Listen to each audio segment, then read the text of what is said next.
চকু পানী আৰু দেউতাৰ কপালৰ ঘাম কোন দেশৰ মাটিত সৰি পৰে।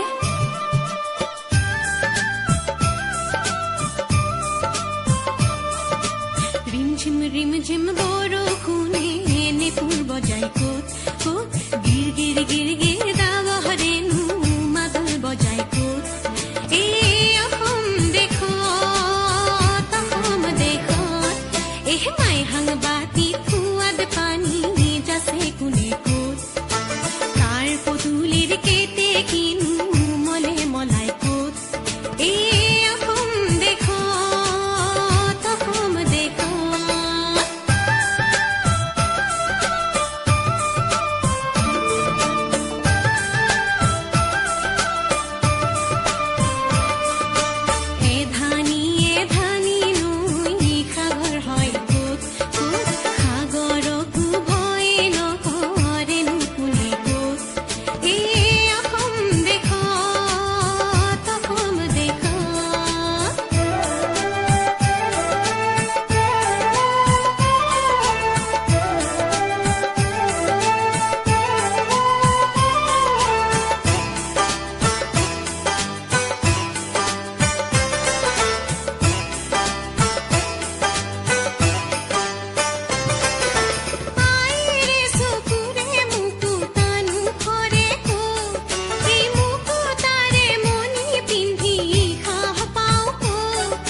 ৰিমঝিম ৰিমঝিম বৰষুণ